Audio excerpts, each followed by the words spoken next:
دیکھی شے کو اور ہر ایسی قول اور بات کو مان لینے کا نام نہیں ہے جس کی آپ کو خبر نہیں. آپ خود دیکھے نہ دیکھے مگر جو آپ کو منوا رہا ہو اس کو اتنا نور بصیرت ہو کہ وہ فقط دیوار نہیں وہ کائنات کے اس پار بھی تک سکتا ہے. اس پر انفِ اعتماد کا نام ہے. اس لیے قرآن تفکر کی دعوت دیتا ہے، تدبر کی دعوت دیتا ہے، غور و فکر کی دعوت دیتا ہے، عقل و شعور کے راستے پر چلاتا ہے. اگر فقط اسی کا نام ہوتا تو پھر عقل و شعور کے راستے اللہ کشادہ نہ کرتا، فہم و بصیرت کے چراغ روشن نہ کیے جاتے جس کی روشنی کے راستے دیکھ کر آگے بڑھنا ہوتا، پھر ایسا نہ ہوتا. تو ایمان بالغیب ہمارے اعتقاد کا حصہ ہے، مگر وہ لوگ جب دیکھتے ہیں ان کو سمجھ نہیں آتی کیسے اس بات کا اٹھے گا. اور اللہ جس کو یہ منوا رہے ہیں کہیں دکھائی نہیں دیتا، کسی کو بھی نہیں دیتا، کوئی بھی گواہ نہیں ہے. اور یاد رکھیے اس روئے زمین، اس عالم مادیت و ناسوت میں کسی آنکھ نے نہ دیکھا نہ دیکھنے کا دعویٰ. بشمول انبیاء ذات خدا کو نہ کسی نے دیکھا اس دنیا میں نہ دیکھنے کا دعویٰ کیا. اس لیے اس نے شب معراج بھی جب محبوب کو جلوائے ذات کرانا تھا خود نیچے نہیں اترا، مصطفیٰ کو وہاں بلایا، حضور کو وہاں بلایا. اس کے لیے تو کچھ دوری فاصلہ اور ناممکن نہیں کرنا، آپ نیچے آ جاتا، خود نہیں آیا، مصطفیٰ کو بلوایا تاکہ ضابطہ دو کنفرم رہے کہ یہاں کسی نے نہیں دیکھا. تو اب وہ مطالبہ کرتے تھے دکھائیں جس کو آپ خدا معبود کے طور پر منوانا چاہتے ہیں دکھائیں. تو انبیاء کہتے تھے تم نہیں دیکھ سکتے، تم نہیں دیکھ. اس نے خود نبیوں سے بھی یہی کہا، موسیٰ سے بھی یہی کہا جب انہوں نے کہا رب ارنی انظر الیک، کہا لن ترانی، تو نہیں دیکھ سکتا، کیونکہ اس وقت یہاں تھے. تو جب وہ نہیں دیکھ سکتے تھے تو انکار کر دیتے تھے. یہ پہلی بنیاد تھی دعوت انبیاء کو رد کرنے کی، انکار کرنے کی. علامہ اقبال نے اسی کی طرف اشارہ کیا تھا نا، خو کرے بے کرے محسوس تھی انسان کی نظر، یعنی دیکھ کر ماننے کا عادی تھا انسان کو. جو نظر آ جائے اور اس سے مراد علامتی طور پر یعنی جو پانچوں حواس خمسہ ہیں جو ان کے ذریعے محسوسات میں آ جائے اس کو مان لیتے تھے، اور جو محسوسات میں نہ آئے اس کا انکار کر دیتے تھے. خو کرے بے کرے محسوس تھی انسان کی نظر، مانتا پھر کوئی اندیکھے خدا کو کیوں کرتا. تو ایک یہ سبب انکار کرنے کا دعوت انبیاء. دوسرا سبب تھا کہ ان کو اپنے تئیں یہ لگتا تھا کہ ہماری عزت، ہمارا منصب، ہماری سرداریاں اور ہمارے عہدے اور معاشرے میں جو ہم لوگوں کے ناخدا بنے بیٹھے ہیں اور لوگوں کی عزتوں سے کھیلتے ہیں، یہ جو معاشرتی اختیارات ہیں یہ سارے سلب ہونے جا رہے ہیں.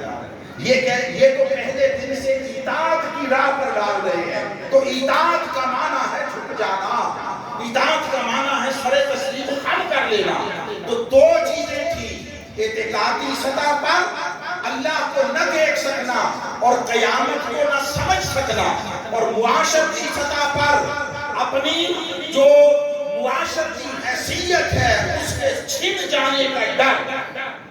یہ دو چیزیں تھیں جن کی بنا پر انکار کرتے ہیں. اور آقا علیہ السلام کی دعوت کا بھی انکار کیا طویل زمانے تک اہل عرب و حجاز. تو فرمایا جب تم طریق انبیاء پر چلتے ہوئے یہ دعوت لے کر آگے جاؤ گے تو یہ دونوں طبقات اکٹھے یا الگ الگ تمہیں چھٹلائیں گے، تمہاری تردید کریں گے، تمہاری دعوت کا مذاق اڑائیں گے. جس طرح وہ کہتے تھے اچھا یہ مر کر مٹی ہو جانے والی ہڈیاں پھر سے کھڑی ہو جائیں گی، تمسخر کرتے، استہزاء کرتے، تو یہ تمہاری دعوت کا مذاق اڑائیں گے. یہ ایسا بھی ہو سکتا ہے کہ پھر انسانیت وہ محبت کی تسبیح میں دانوں کی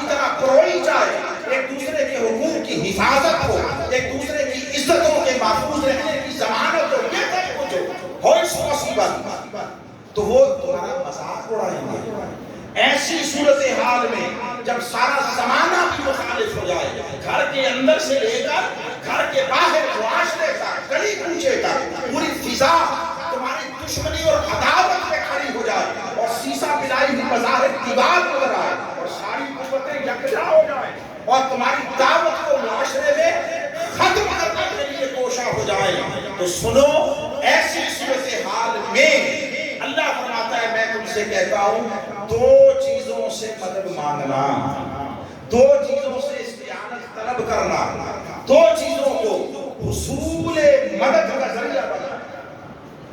یہ ایک اعتقادی جملہ بیچ میں آ رہا ہے، اب مدد اللہ ہی کی ہے، مگر وہ فرماتا ہے مدد لو چاہو مانگو کیسے؟ صبر اور صلات کے ذریعے، صبر اور صلات کے ذریعے۔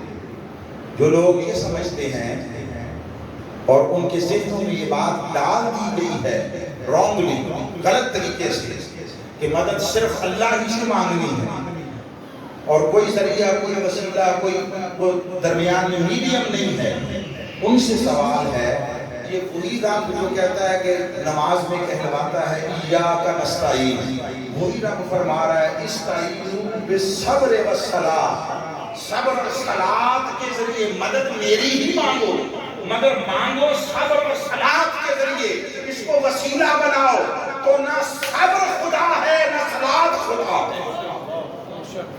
صبر بندے کی کیفیت ہے، صلات بندے کا عمل ہے، تو میری کیفیت، میرا عمل ہزار گناہوں کے باوجود اللہ کی مدد طلب کرنے کا ذریعہ بن سکتا ہے، جن پر ان کے انعام صبح و شام ترتے جو اس کی بارگاہ میں شان محبوبیت کے حامل ہو، مقربین ہو جائے، جن کو اس کی رضا کی ہمہ وقت معیت نصیب ہو جائے، ان کو وسیلہ خدا کی بارگاہ میں مدد مانگنے کے لیے بنانا، یہ کیسے غیر شرعی اور غیر دینی ہو جائے گا؟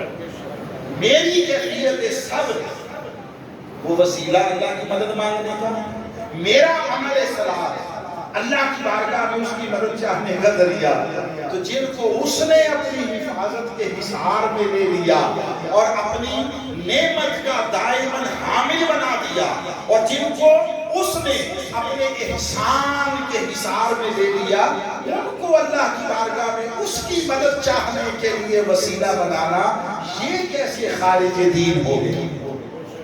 وہ فرمایا صبر اور نماز کے ذریعے مدد چاہو، صبر کو مقدم کیا ہے، صلات کو مؤخر کیا ہے، صبر پہلے ہے، صلات بعد میں۔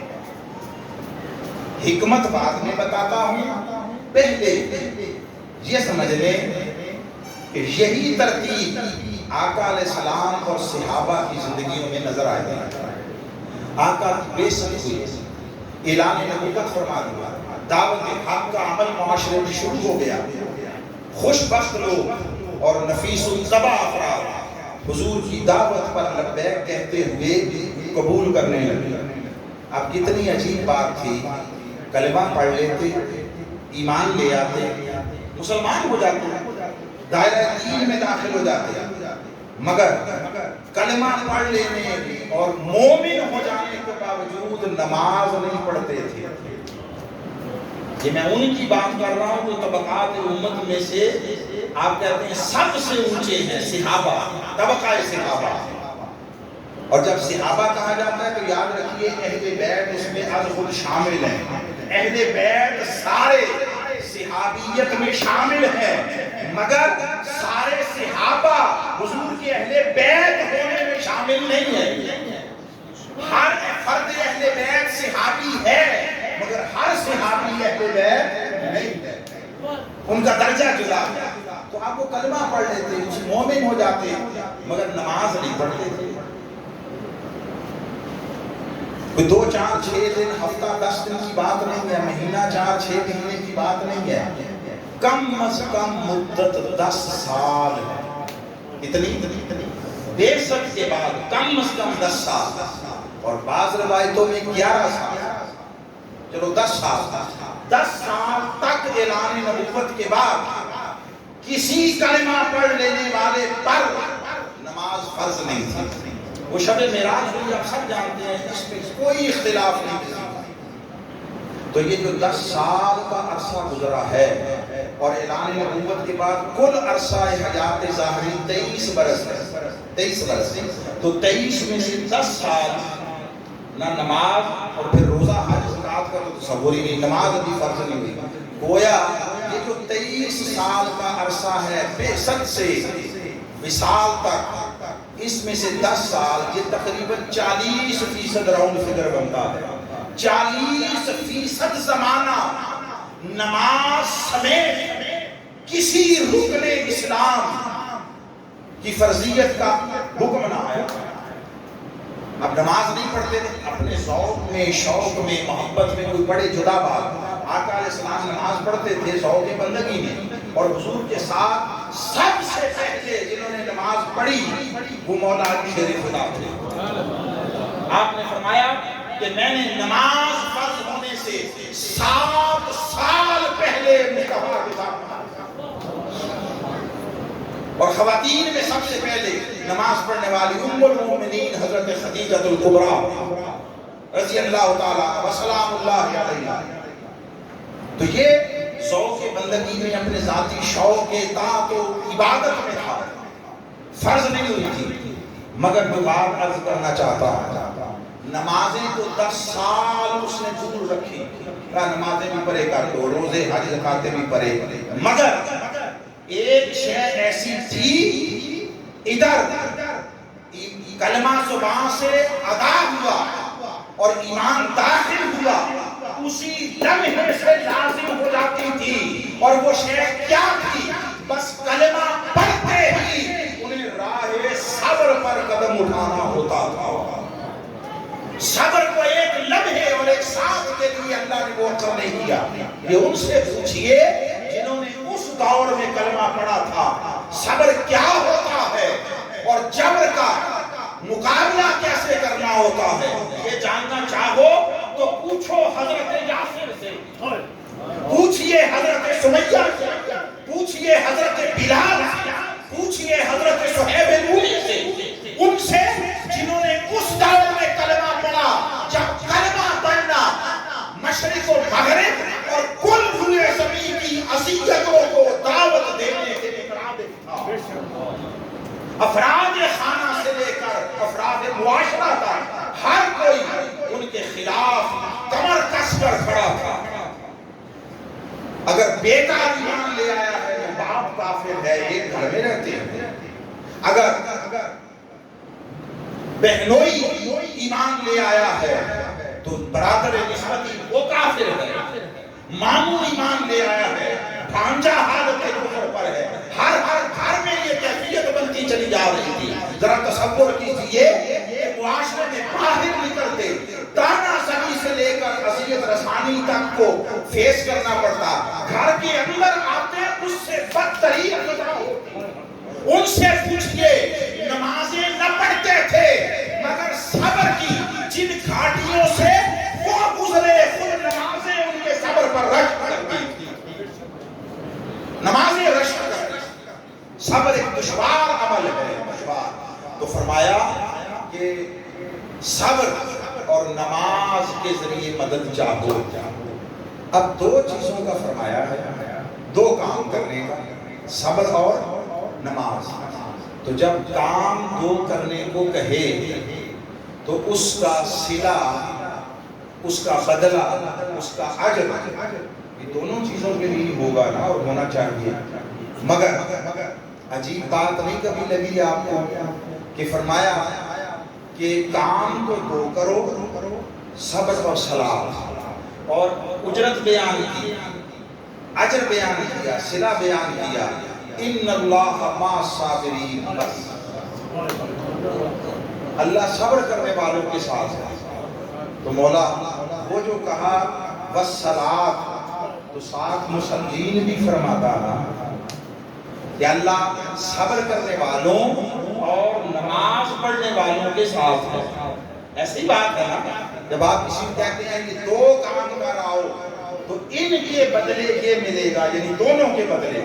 مگر عجیب بات ہے، کہا کام 2 کرو اور میری معیت کا جو عظیم سرا ہے وہ صبر کرنے والوں کے لیے. تو مولا نمازیں اور نمازی کتنے گئے؟ وہ کدھر گئے؟ اس نے کہا ہاں وہ بھی بتاتا ہوں. سنو، ہر صبر کرنے والا نمازی ہوگا، مگر ضروری نہیں ہم نماز پڑھنے والا صابر بھی ہو.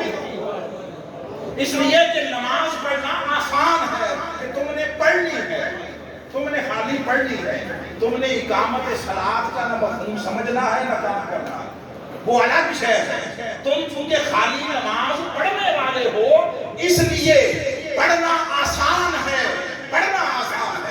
کہ وضو کیا، موسم کے مطابق ٹھنڈا گرم پانی استعمال کیا، سردیاں ہیں ہیٹر لگ گئے، گرمیاں ہیں پنکھے اے سی لگ گئے، ان کے نیچے کھڑے ہو کر 2-4 رکعتیں پڑھ لی اور قیام و رکوع و سجود کی شکل میں ایک ایکسرسائز کر لی.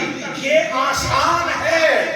صبر کتنا مشکل ہے پوچھو حضرت سمیہ سے کہ جب دونوں پاؤں جدا جدا سمتوں میں اونٹوں کے ساتھ باندھ کر زندہ وجود کو چیر دیا جائے اور فضا خون کے قطروں سے نہیں گوشت کے لوتھڑوں سے رنگین ہو، اس وقت بھی لا الہ پر ثابت قدم رہنا، اس کو صبر کہتے ہیں. یہ صبر ہے.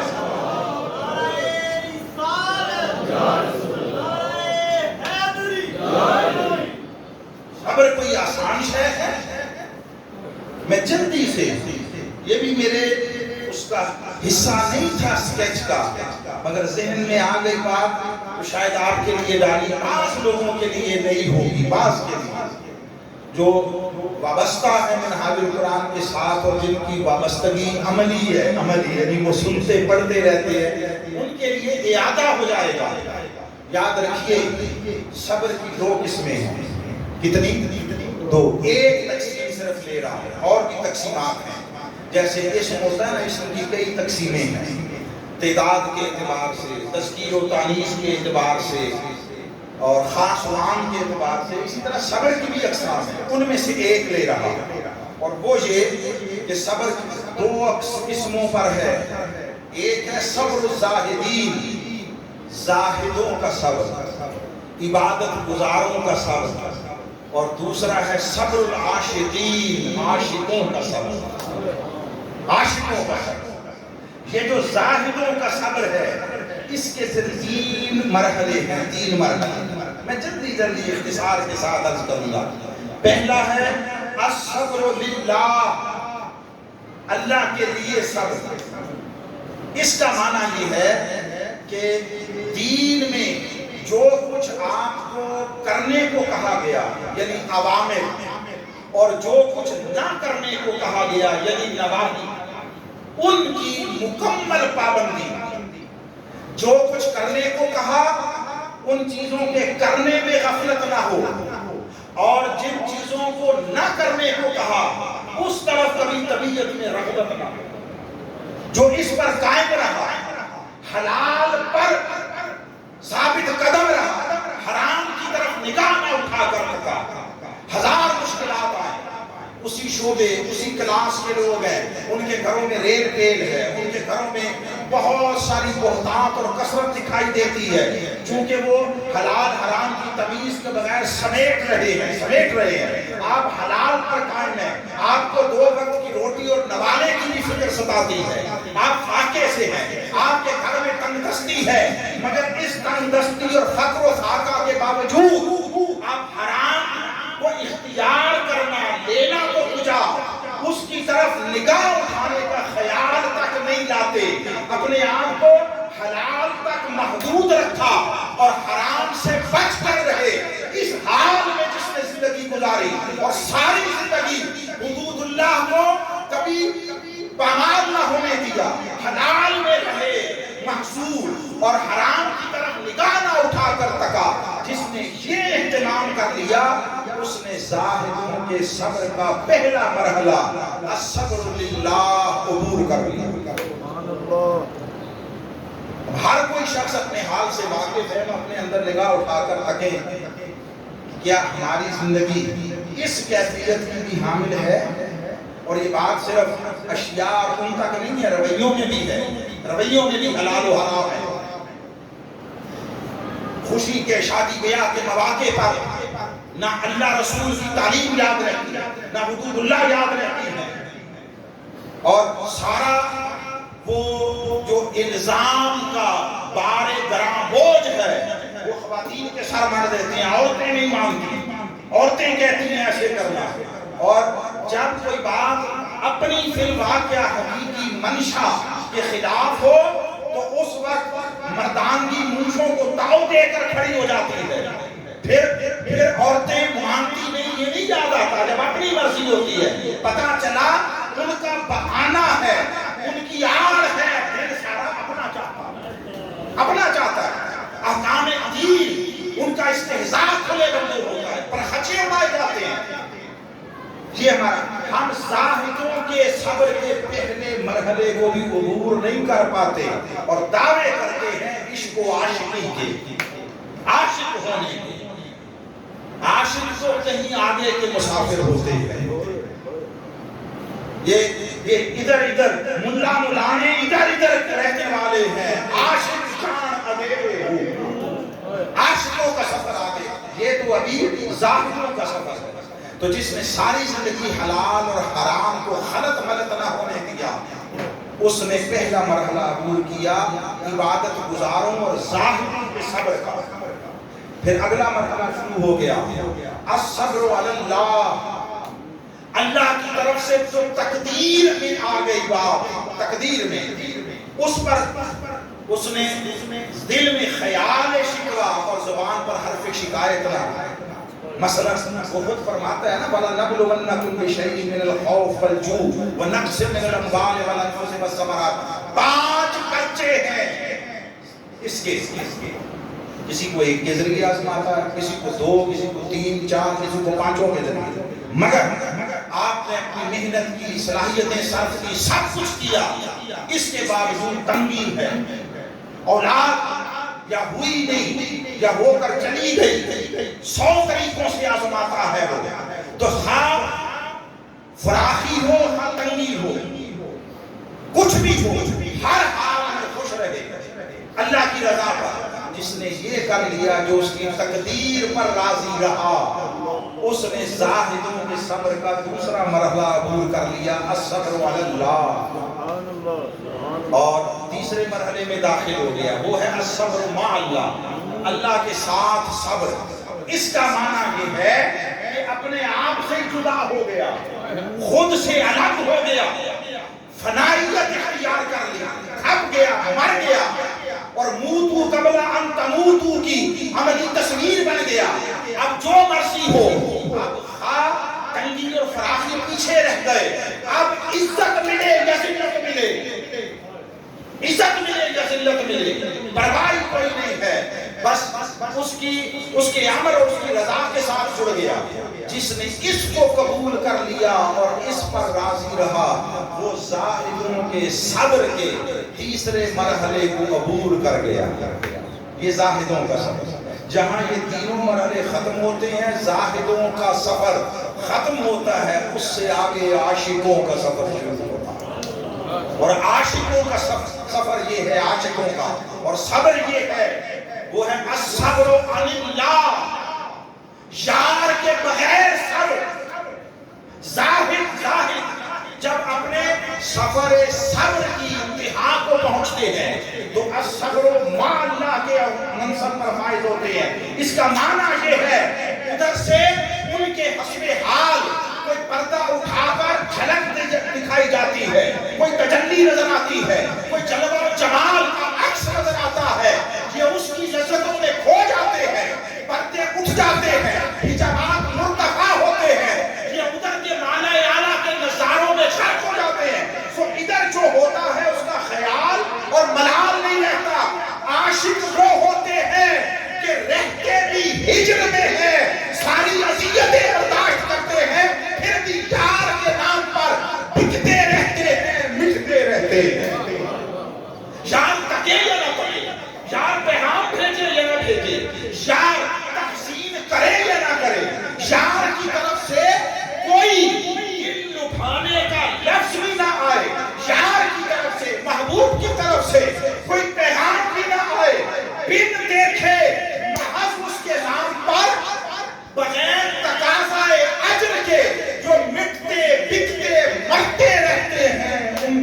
عاشق کہتے ہیں، ان کو عاشق کہتے ہیں۔ انہیں جو زاہد ہیں اذیت ملے تو صبر کرتے ہیں، کیا صبر کرتے ہیں۔ عاشقوں کا وتیرہ اور ہے، عاشقوں کو اذیت ملے تو خوش ہو جاتے ہیں، یار کے نام پر اذیت آئی، ان کو کوئی رسوا کرتے وہ رسوائیوں میں لذت پاتے ہیں، رسوائیوں میں ڈار دکھاتے ہیں، ان کو زمانے بھر کی ذلتیں مل جائیں، بظاہر رسوا ہو جائیں، ذلیل ہو جائیں، تب بھی ہنستے مسکراتے رہتے ہیں، یار راضی رہے زمانے کو کیا کرنا۔ عاشق لوگ نعرہ لگاتے ہیں، جے سوڑا میرے دکھ وچ راضی میں سکھ نوں چلے، انہیں ہر دکھ، ہر اذیت، ہر تکلیف وہ اپنی جان اور عزت دونوں سے عزیز ہوتی ہے۔ اس لیے وہ خواجہ غلام وہ مصرع آیا تو میرا جی چاہا میں پورا وہ ربائی پڑھ، وہ کہتے ہیں اے تن میرا، یہ عاشقوں کا وتیرہ ہے، عاشقوں کا۔ حضرت خواجہ غلام فرید وہ اپنے زمانے کے سلطان العاشقین، سلطان العاشقین، وہ کہتے ہیں اے تن میرا کنگھی ہوئے تے میں زلف محبوب دیواما۔ یہ لفظوں کی پکڑ دھکڑ نہیں ہے، یہ قافیہ ردیف کی دھرتی نہیں ہے، یہ مزاج عشق کو کی ذرا سی جھلک لفظوں میں بیان کی ہے۔ اے تن میرا کنگھی ہوئے تے میں زلف محبوب دیواما۔ کنگھی کیا ہے؟ ایسے لکڑی، دھات، کسی شے کا، پلاسٹک کا ایک وجود، ایک پیس ہے جس میں اوپر سے لے کر نیچے تک کٹ لگ جاتے ہیں، کاٹ دیا جاتا ہے، کاٹ دیا جاتا ہے، اوپر سے ایسے ہی ہوتا ہے، نہ کٹے تو کنگھی نہیں بنتی، کنگھی بنتی تب ہے جب اوپر سے لے کر نیچے تک وجود کٹ جائے۔ اب سمجھئے یہ تن میرا کنگھی ہوئے کہ میں زلف محبوب دیواما، سر سے لے کر پاؤں تک اگر وجود کے ریزہ ریزہ ہو کر زلف محبوب تک رسائی مل جائے تو بڑا سستا سودا ہے۔ یہ مزاج عاشقاں ہے۔ اور پوش خال، پوش میرے دی بن جائے جتی تے میں یار دے پیری نہ میری کھال اتر جائے اور اس کھال کی جوتی محبوب کے پاؤں میں آ جائے تو کیا قابل رشک سودا۔ اور جے سونا میرے دکھ وچ راضی تے میں سکھ نوں چلے پاواں۔ غلام فریدا کدی مل جائے سونا، کدی مل جائے سونا تے رو رو حال سنا۔ وہ کہتے ہیں آ دیکھ فرید دا بیت، وہ غم کے گھر میں رہتے ہیں، شکوہ نہیں کرتے۔ تو جو عزت ذلت، راحت اذیت، دکھ سکھ ہر شے سے بے نیاز نہ ہو جائے، برداشت نہ کر لے، بلکہ اسے اپنی رضا اور خوشی بنا لے، اسے عاشق کہتے ہیں۔ امام حسین کا صبر زاہدوں کا صبر نہ تھا، عاشقوں کا صبر تھا۔ حسین کا صبر کربلا سے شروع ہو کر کربلا میں ختم نہیں ہوا، حسین کا صبر لمحہ ولادت سے آغوش رسالت اور آغوش سیدہ کائنات سے شروع ہو کر کربلا کی دھرتی پر ختم ہوا۔ حسین کا صبر 10 دن کا نہیں تھا، حسین کا صبر 56 سال کا تھا۔ کیوں؟ ولادت کے ساتھ ہی زبان رسالت سے سنا تھا انجام شہادت ہوگا۔ اور اس کا کیا معنی؟ شہید کو وقت شہادت پردہ اٹھا کر اس کی تجلی کی ایک جھلک کرائی جاتی ہے۔ اس ایک تجلی یار کے لیے، اس ایک حسن و جمال محبوب کی جھلک کے لیے حسین نے 56 برس صبر کر کے سسک کر گزارے تھے۔ کب لمحہ آئے گا پردے اٹھیں گے اور جمال یاد ہوگا۔ عبادت اور زہد یہ وصال میں پلتا ہے، وصال میں، عشق فراق میں پلتا ہے، عشق فراق میں پلتا ہے۔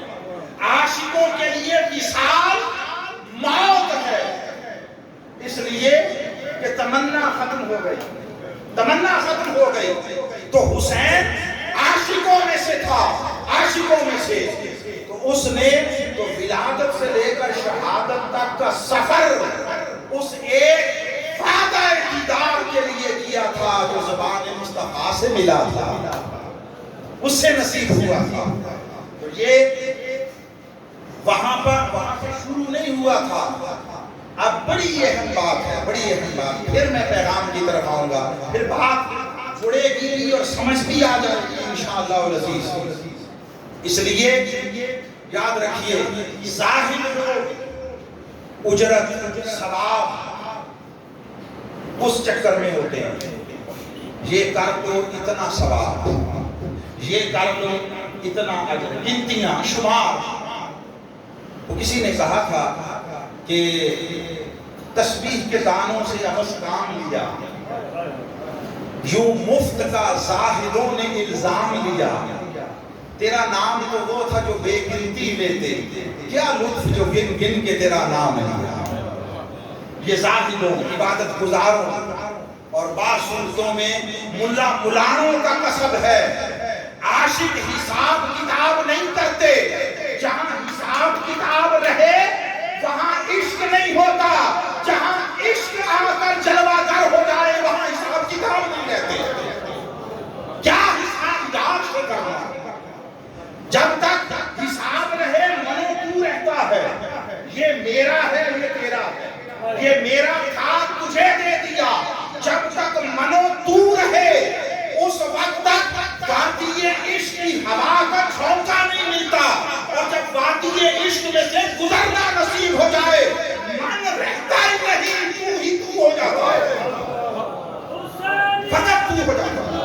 حسینیت زندہ باد، حسینیت زندہ باد۔ آئے واہ واہ واہ، وہ کیا یاد دلایا۔ جے میں تینوں باہر ڈھونڈا تے میرے اندر کون سمانا، جے میں تینوں باہر ڈھونڈا، یہ عشق کی زبان ہے۔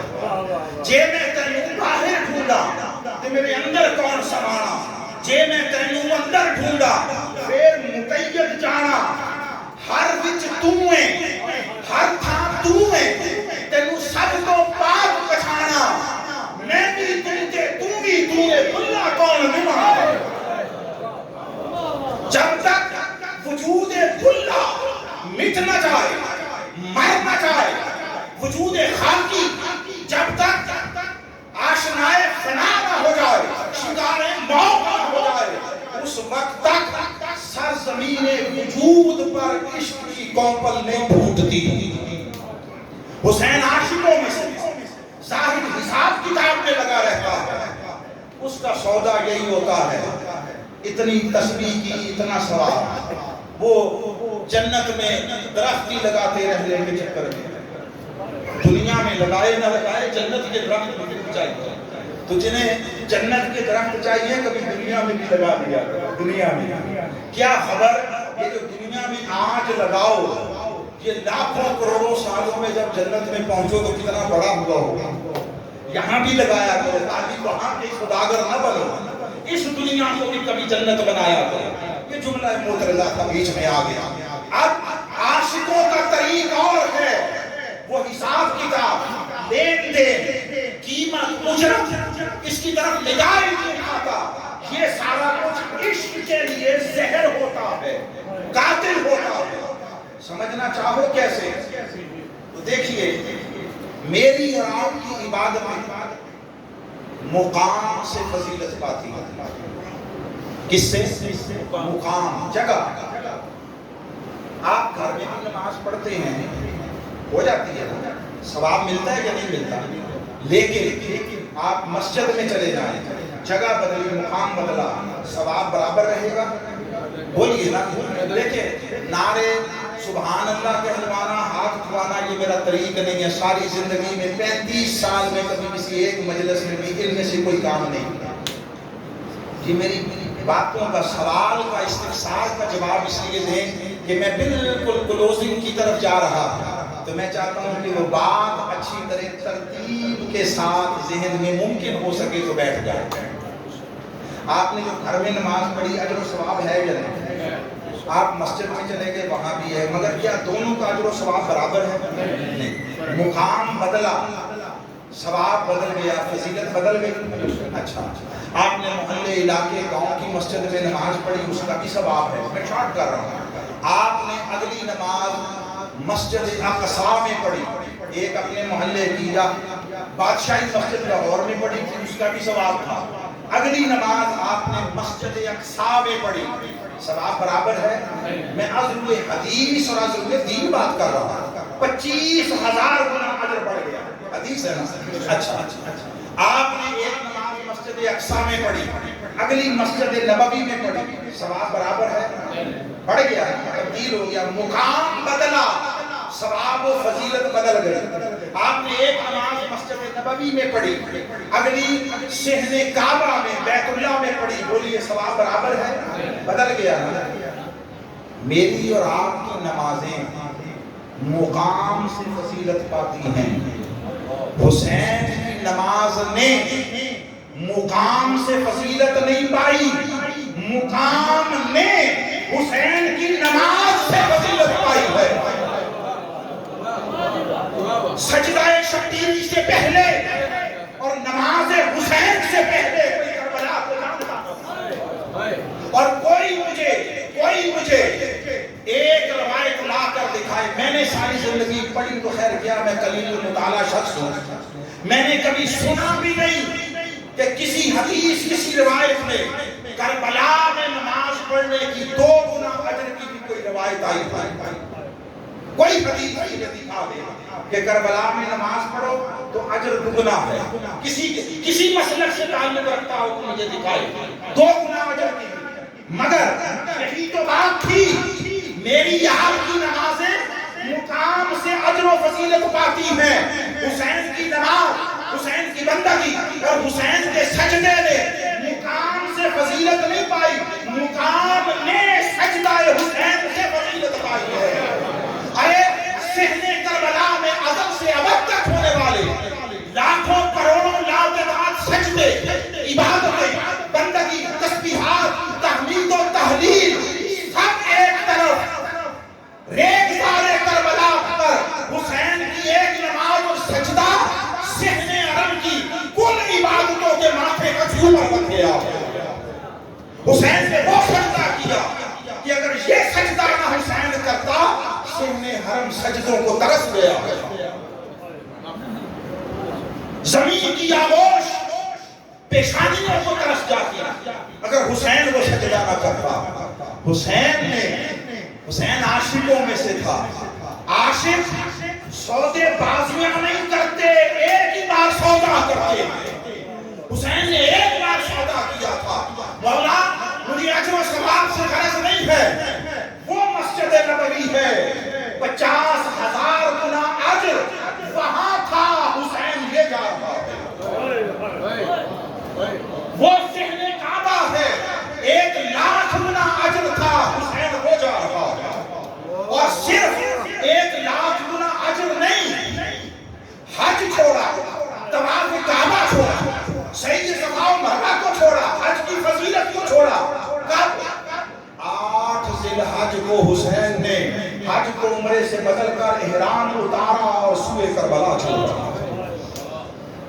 زاہد عبادت گزار، زاہد بھی مشرق و مغرب سے چل کر کعبے آ رہے تھے، حسین کعبہ چھوڑ کر جا رہا تھا۔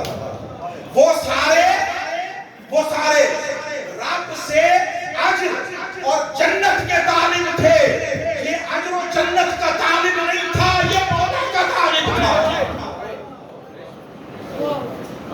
وہ ثواب چاہتے تھے، حسین رب چاہتا تھا، رب کو چاہتا تھا۔ اب سنیے، پہلی آیت تک ہی رہوں رہ سکوں گا، اس میں بھی بات مکمل نہیں ہو پائے گی، مگر اب جو فرمایا میں نے کہا حکمت بعد میں بیان کروں گا اس آیت کی، جو ان اللہ مع الصابرین، اللہ صبر کرنے والوں کے ساتھ۔ نمازی کسے گئے؟ نماز کی اہمیت نہیں کم کر رہا، معاذ اللہ استغفر اللہ، نماز مصطفیٰ کی آنکھوں کی ٹھنڈک ہے، حضور کے دل کا چین ہے، مومن کا حسن ہے، ایمان کا زیور ہے، مگر ترتیب سے جس بات کی جہاں جو اہمیت ہے اس کو اجاگر کرنا مقصود ہوتا ہے، کسی دوسری شے کی اہمیت کو کم کرنا مقصود نہیں ہوتا، اور نہ کم کی جا رہی ہے۔ ابھی بات سمجھ آ جائے۔ فرمایا ان اللہ مع الصابرین، اللہ صبر کرنے والوں کے ساتھ ہے۔ تو مولا پھر ہم نماز کو کیا سمجھے؟ ایک میں نے بتا دی وجہ کہ اس نے فرمایا ہر صبر والا نماز والا ہوگا، مگر ہر نماز والا ضروری نہیں کہ صبر والا ہو۔ اب آئیے اس تناظر میں ذرا منظر کربلا کو دیکھو، دو اطراف ہیں، لوگ لشکر کہتے ہیں، مجھے حیا آتی ہے کہ یہ لشکر نہیں تھے دونوں، ادھر لشکر تھا ادھر اصغر تھا، بس ہمیں اتنی سی بات سمجھ آئی۔ وہ ایک ڈسپلنڈ ٹرین تربیت یافتہ آرمی تھی، یہ افراد خانہ تھے جن میں بیویاں بھی، دونوں کو لشکر جیسے کہتے ہیں، مگر اس لشکر کی بد نصیبی، محرومی اور شقاوت کا اندازہ کیجئے، اور یزید کی بے بسی اور ذلت کا اندازہ کیجئے۔ وہ تو اصغر کو نہ جھکا سکا، حسین کو کیا جھکا تھا؟ اب دونوں طرف کا منظر تک لیں، کچھ چیزیں کامن تھیں، اذانیں دونوں طرف تھیں یا نہیں؟ کہ کسی مسلک سے تعلق رکھنے والا کوئی دوست آئے جو کہے کہ نہیں یزید کے لشکر میں، ادھر ابن زیاد کے لشکر میں وہ اذانیں نہیں ہوتی تھی، کوئی لائے دکھائی نہیں۔ اذانیں دونوں طرف تھیں، نمازیں دونوں طرف تھیں، تلاوت دونوں طرف تھی، فریق تھے، مد مقابل تھے، اور حق اور باطل کا ممیز ہونے کا موقع، حق اور باطل کا۔ کیسے پتا چلے حق کدھر ہے باطل کدھر ہے؟ کوئی پیمانہ ہونا چاہیے نا، تو پیمانہ وہی ہوگا جو مشترک نہ ہو، ماں بے امتیاز شے پر تعین ہوگا۔ تو اذانیں تو دونوں طرف تھی، معیار تو نہ بن سکیں گی حق و باطل کا، نمازیں دونوں طرف تھی، معیار نہ بن سکے گا پرکھنے کا، تلاوت آیات دونوں طرف تھی، ترازو نہ بن سکے گا سودا کھلنے کا۔ تو کوئی ایسی شے ہونی چاہیے جو ایک طرف ہو دوسری طرف نہ ہو۔ یہ بات تو سمجھ آ گئی؟ اب آئیے روئے زمین پر شرق سے غرب تک گھوم لیں، اور میں صرف اہل اسلام اور کلمہ گوؤں کے مکاتب فکر تک بات کو محدود نہیں رکھتا، کسی مسلک کو تو چھوڑ دو نیچے رہ گئے، کسی دین و مذہب سے تعلق رکھنے والا کوئی ایک فرد دنیا سے ڈھونڈ کر لائیں، ایک فرد، وہ عیسائی ہو، یہودی ہو، سکھ ہو، ہندو ہو، مجوسی ہو، دہریہ ہو، کسی دین سے تعلق رکھنے والا ایک فرد لائیں، دو شرطیں لازم ہیں، غلط ہوں ٹوک دیں، وہ ذی عقل ہو اور صاحب عدل ہو۔ عقل و عدل شرط ہے، پاگل دیوانہ بھی نہ ہو، محروم عقل، اور تعصب میں انصاف کی صفت سے آری نہ عدل، ذی عقل ہو اور ذی عدل ہو۔ کوئی ایک شخص دنیا سے ساری زندگی مل جائے تو مجھے لا کر ملانا، جو یہ کہے کہ جس طرح اذانیں دونوں طرف، نمازیں دونوں طرف، تلاوت دونوں طرف تھی، اس طرح صبر بھی دونوں طرف تھا۔ کوئی ایک شخص کوئی زندگی بھر کبھی کوئی ملا کسی کو کہتے سنا کہ وہ یزیدی بھی صبر والے تھے؟ تو ساری دنیا کا ہر صاحب عقل و عدل متفق ہے کہ صبر فقط حسین کے پاس تھا۔ اب خدا کے پیغام کو سنو روح کے کانوں سے، فرماتا ہے ان اللہ مع الصابرین، مسلمین کی بات اس لیے نہیں کی، ادھر کی اذان دیکھ کر، ادھر کی تلاوت دیکھ کر کسی شک و شبے میں، تشکیک و ریب میں مبتلا نہ ہو جانا، اس لیے بات صبر تک روکی۔ خدا صبر والوں کے ساتھ ہے، فرمایا دیکھنا کربلا میں جدھر صبر ہے خدا ادھر ہے۔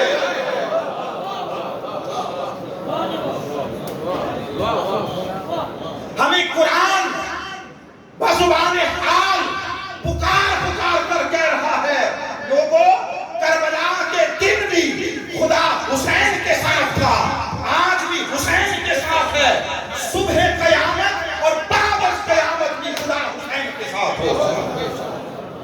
اس لیے حسین کرتے ہیں، کہتے ہیں، اور حسینی ہونے کے اس لیے متمنی و خواہش مند ہیں، اور خدا کی بارگاہ میں اس لیے التجا گزار ہے، مولا ہمیں حسین کے کمیوں میں، ہمیں حسین کے خدمتگاروں میں، ہمیں حسین کے در کے خاک روحوں میں شامل کر لے، اس لیے کہ حسین کے ساتھ جڑے ہوں گے جہاں بھی ہوں گے، جدھر حسین ہوگا خدا ادھر ہوگا۔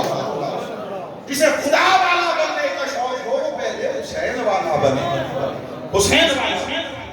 تو پیغام کیا دیا؟ پیغام یہ دیا، لوگوں جب دین پر کڑا وقت آ گیا، اور یاد رکھیے ایک بات اور، حسین کی جنگ فرد سے نہیں تھی، فکر سے تھی۔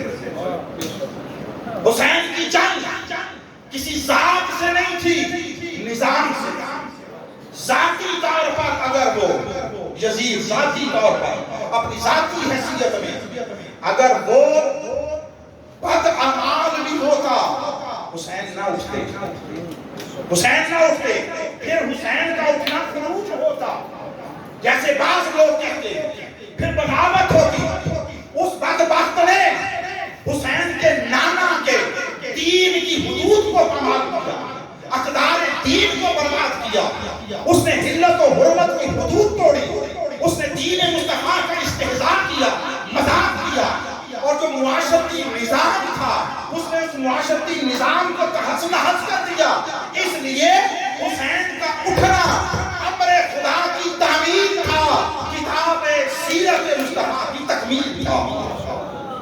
تو حسین نے بتایا جب دین پر کڑا وقت ہو، اقدار دین پامال ہو رہی ہے، شاعر دین منعدم، دین سے مذاق کیا جا رہا ہے، اور کچھ لوگ دین کا چہرہ مسخ کر رہے ہیں، اور تعلیمات دین ان کو غبار آلود کیا جا رہا ہے، اور دین کو مذاق کا عنوان بنایا جا رہا ہے، تو پھر عافیت کے ساتھ رخصت کی راہ پر چلتے ہوئے ایک طرف بیٹھ کر تماشائی نہ بننا، پھر اٹھنا، اس بدبخت فرد ہو یا گروہ ہو یا جماعت ہو، جو بھی ہو، اس سے ٹکرانا، اس سے اعلان جنگ کرنا، اور اس فکر میں نہ رہنا میرا کیا بنے گا۔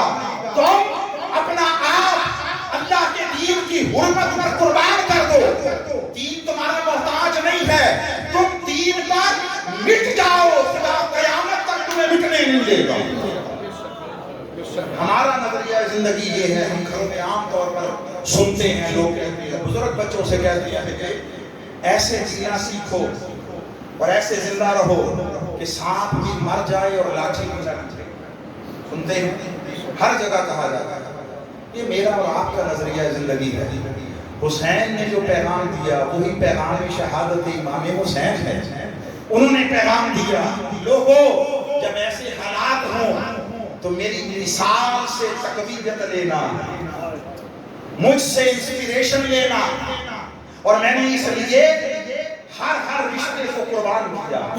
کوئی تمہارے پاس معذوری کے لیے عذر نہ رہے، میں نے معصوم نومولود بچے قربان کیے، میں نے لڑکپن کی عمر کے قربان کیے، میں نے شباب و جوانی میں علی اکبر و قاسم قربان کیے، میں نے عباس کو قربان کیا، میں نے 72 افراد اپنے خاندان اور خدام میں سے اور اتنے ہی اور لوگوں کی قربانی کی۔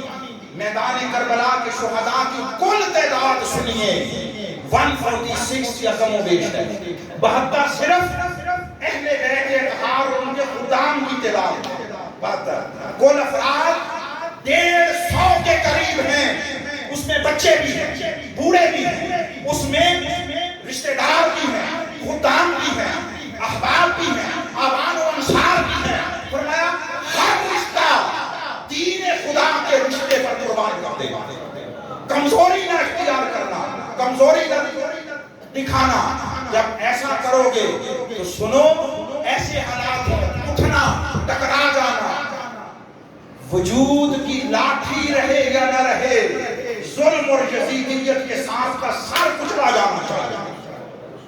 حسین نے اپنا سب کچھ لٹا کر یزیدیت کے وہ ٹکڑے کیے اور اس طرح یزیدیت کو پامال کیا ہے کہ قیامت تک کبھی اٹھ نہ سکے، سر نہ اٹھا سکے گی۔ تم کن نمازوں کی بات کرتے ہو؟ کروڑوں سر ہیں جنہیں بچاتی ہیں نمازیں، کروڑوں سر ہیں جنہیں بچاتی ہیں نمازیں۔ نماز کو جو بچائے وہ سر حسین کا ہے، نماز کو جو بچائے وہ سر حسین کا ہے۔ اور سوال بیعت شمشیر پر جواز بہت، کوئی تلوار بندوق لے کر کھڑا ہو تو عافیت کے لیے مان لینا، بیعت کر لینا، اس پر بہت سارے جواز ہیں فقہا کے نزدیک، مگر سوال بیعت شمشیر پر جواز بہت، مگر جواب وہی معتبر حسین کا ہے کہ حسین تو نہیں رہا، تیرا سر نہیں رہا، مگر تیرے بعد ظالم کا ڈر نہیں رہا۔ تو نے انسانیت کو حریت کا شعور عطا کیا، جرأت عطا کیا، ظلم اور ظالم سے ٹکرانے کا حوصلہ عطا کیا۔ یہ صدقہ شبیری ہے، یہ اسوہ شبیری کا فیض ہے کہ جب دنیا میں کسی مکتبہ فکر مسلک عقیدے کا جگ اٹھ کر ظلم سے ٹکراتا ہے تو یہ فیض ہے شہادت امام حسین اور واقعہ کربلا کا۔ اس لیے کہا کہ انسان کو بیدار تو ہو لینے دو، ہر قوم پکارے گی ہمارے ہیں حسین۔ اور بس دو اور ایسے میں آگے شعر کسی نے کہا، اور یہ بات بڑی حق ہے کہ گھوڑے کو دوڑے لاشائے شبیر، اور وہ کیا منظر تھا۔ لوگ کہتے ہیں نا کہ آپ ایسے روتے ہیں، غم حسین کی بات کرتے ہیں اور اس کو کسی مسلک کے ساتھ جوڑ دیتے ہیں، اور جو غم حسین کی بات کرے، رونے کی بات کرے، اس کو کہتے ہیں فلاں ہے۔ غم حسین میں رونا کسی مسلک کا وتیرہ نہیں ہے، سنت مصطفیٰ ہے۔ ہم شہادت حسین کے بعد بھی نہ روئیں، مصطفیٰ شہادت حسین سے پہلے روتے ہیں، ان کی آنکھوں سے چشمان مقدسہ سے آنسو بہتے ہیں۔ تم کہتی ہو روتے کیوں ہو؟ تم فقط کبھی عقیدت مند ہو کر نہ ہی غیر جانبدار ہو کر کبھی واقعہ کربلا کو پڑھ تو لو، پڑھ دو۔ ان گھوڑوں سے حسین کے وجود کو پامال کرنے کی کوشش کی گئی تھی۔ وہ ایک خاص قسم کے گھوڑے تھے، سٹالین، عربی اور نسل گھوڑوں میں پھر ایک نسل تھی، آوازیا۔ اس کے نارملی اس کے ایک پاؤں کا ویٹ جب وہ زمین پر رکھتا ہے، عام چلتے کھڑے ہوئے 65 kg تھا۔ جب دوڑتا ہوا آئے تو 125 kg وزن ہوتا ہے ایک پاؤں، اور 10 گھوڑے تھے جنہوں نے حسین کے وجود کو روندا تھا۔ ان میں سے سواروں میں سے ایک کہتا ہے کہ پہلے آیا کہ جب گھوڑے نے پاؤں حسین کے جسم پر رکھا تو پسلیوں کے چٹکنے کی آواز گھوڑے پر مجھے سنائی دی تھی۔ گھوڑے 125 kg کا وزن ہیمر کی طرح اور گھوڑے کی طرح پڑے تو بچتا کیا ہے؟ پسلیاں کمر سے پیچھے جاتی ہیں۔ تم کہتے ہو روتے کیوں ہو؟ زین العابدین سے پوچھو۔ وہ کہتے ہیں جب اٹھانے گیا میں ادھر سے اٹھاتا تھا، بابا کا جسم ادھر سے گرتا تھا، کبھی کیمے کو اس طرح رکھ کر پھیلا کر اٹھاؤ، کبھی اٹھتا ہے سارا؟ بولیے اہل ایمان و محبت، تم دین داری کو ذرا الگ رکھ دو، کس مسلک اس مرتبہ فکر سے ہو اس کو الگ رکھ دو، انسان بن کر سوچو۔ تمہارے ہزار رشتے ہیں زندگی میں، تمہارے بچوں کے وجود میں کانٹا چبھ جائے تو تمہیں نیند نہیں آتی، تمہارے والد ماں باپ کو کوئی تکلیف پہنچے تم سو نہیں سکتے۔ زین العابدین سے پوچھو اور زینب سے پوچھو، جب یہ شہدائے کربلا اور حسین کے وجود پر گھوڑے دوڑتے ہوں گے، جس چٹکنے کی آواز سوار سنتا تھا خیموں کے اندر بھی سنائی دیتی ہوگی، ان کے دلوں پر کیا گزرتی ہوگی؟ وہ کہتے ہیں ادھر سے اٹھاتا تھا ادھر گرتا تھا، ادھر سے اٹھاتا تھا ادھر گرتا تھا، معلوم نہیں آسمان کی آنکھ نے چشم فلک نے یہ منظر کیسے دیکھا ہوگا اور کیسے آسمان ٹکا رہا ہوگا، کیسے سنبھلا رہا ہوگا، زین العابدین نے وہ وجود کیسے اٹھایا ہوگا۔ صرف سر بچا تھا جو بے ایمان اٹھا کر لے گئے، باقی سارے وجود کا کیمے کی طرح ریزہ کیسا تھا، اور یہ سب کچھ حسین نے مصطفیٰ کے دین کی خاطر کیا۔ کسی نے ہم سے پوچھا جب حسین گئے تو اور کیوں نہ گئے؟ ہر طرح کے لوگ ہوتے ہیں، سوال اٹھاتے ہیں۔ میں نے کہا تمہارے باپ کی وراثت ہو کوئی شے اور کوئی اس سے اس وراثت کو برباد کرنے پر تل جائے اور برباد کرنے لگے، تم جاؤ گے یا کوئی 5واں 7واں بندہ جائے گا؟ اس نے کہا میں ہی جاؤں گا۔ تو میں نے کہا سنو، دین ملکیت خدا اور مصطفیٰ کی ہے، وراثت اہل بیت کی ہے، تو ان کی وراثت کو کوئی برباد کرنے کے لیے اٹھا تھا، حسین نہ جاتے تو کون جاتا؟ پھر بعض نے کہا کہ جب سب نے بیعت کر لی تھی تو حسین نے کیوں نہ کی؟ آؤ تمہیں منہاج القرآن کا نظریہ بتاؤ۔ ہم اس بات کو مانتے ہی نہیں ہیں کہ کس نے بیعت کی کس نے نہیں کی، سارا زمانہ کر لیتا۔ ہم یہ کہتے ہیں جب حسین نے نہیں کی تھی باقیوں نے کیوں کی تھی؟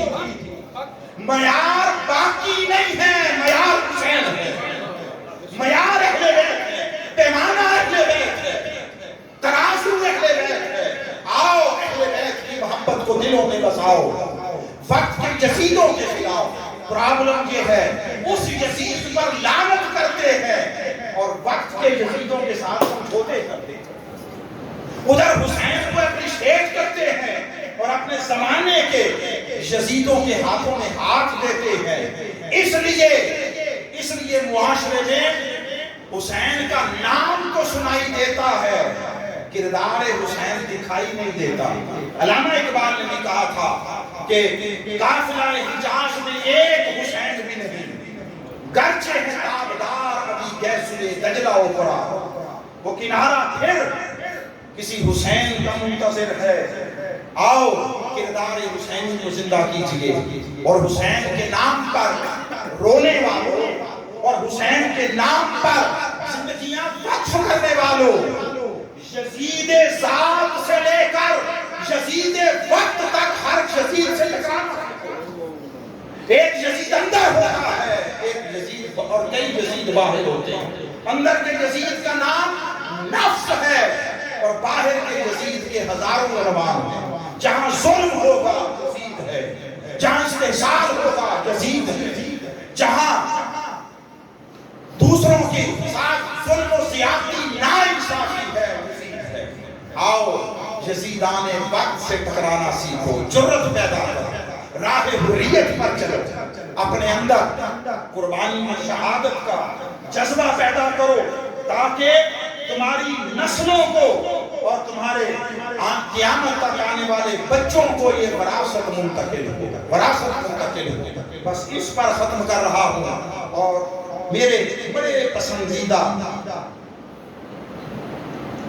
اشعار میں سے ہے دو شعر ہے کہ زیر پیشانی بچھ گئی، زیر پیشانی بلندی بچھ گئی افلاک کی. وہ جو آسمانوں کی بلندی تھی وہ پیشانی کے نیچے بچھ گئی. ایک سجدہ، یہ حسین سے مخاطب ہے، ایک سجدہ تیرے سر کو کتنا اونچا کر گیا. پھر سنیے، زیر پیشانی بلندی بچھ گئی افلاک کی، ایک سجدہ تیرے سر کو کتنا اونچا کر گیا. تیرا سر نیزے پہ کب تھا؟ سوا نیزے پہ تھا. تیرا سر نیزے پہ کب تھا؟ سوا نیزے پہ تھا. تو یزیدوں کے لیے ایک حشر برپا کر گیا. یزیدیت تب سے عرصہ محشر میں ہے اور ذلت و رسوائی کے طوق پہنے ہوئے ہے. آئیے شہادت امام حسین کے پیغام کے طور پر اپنی سیرت و کردار میں جرأت، جذبہ حریت اور بے خوفی اور شجاعت پیدا کیجیے اور وقت کے سامراجوں سے، یزیدوں سے، فرعونوں سے ٹکرانا سیکھے. یہی پیغام شہادت امام حسین کا ہے، یہی پیغام منہاج القرآن کا ہے، یہی پیغام ہر زندہ ضمیر کا ہے، یہی پیغام ہر صاحب غیرت و حریت کا ہے.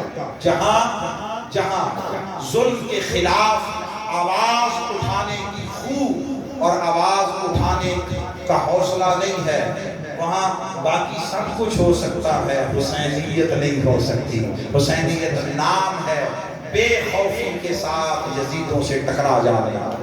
اللہ رب العزت ہمیں اسوہ شبیری اور کردار حسینی کی سمجھ و شعور بھی عطا فرمائے، اس کا فیض بھی عطا فرمائے اور ہماری طبیعتوں سے ہر طرح کے ڈر خوف کو دور فرما دے اور امت مسلمہ کو اس اسوہ شبیری کے چلتے ہوئے آنے والے لمحوں اور آنے والے وقت میں عدل کو، انصاف کو، امن کو، سلامتی کو رب ذوالجلال معاشرے میں فروغ عطا فرمائے اور آپ کی اس کاوش کو اللہ قبول فرمائے. منتظمین، معاونین، شرکاء، حاضرین، ہماری بہنیں، بیٹیاں، خواتین، سب کا آنا اللہ رب العزت کی بارگاہ میں، بارگاہ رسالت مآب میں اور بارگاہ حسینی میں درجہ قبولیت اور شرف اجابت پائے اور اللہ رب العزت سب کو ان دہلیزوں کی خیرات وافر عطا فرمائے. وما علینا الا البلاغ المبین.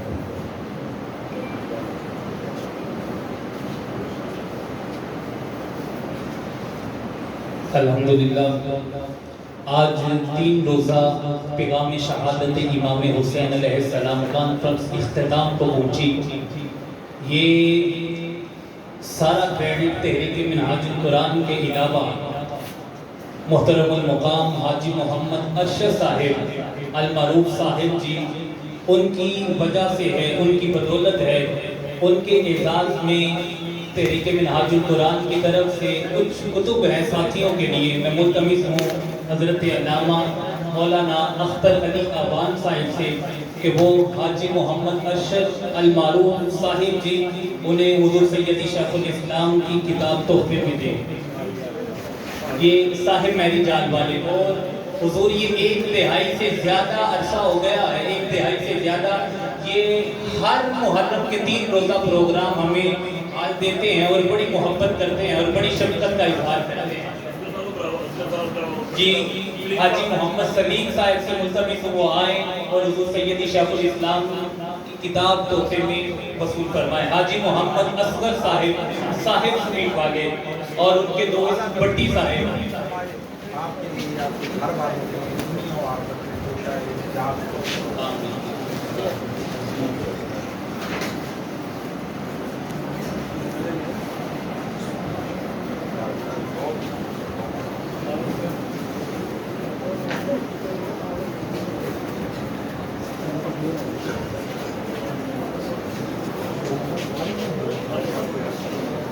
اور ملتمس ہوں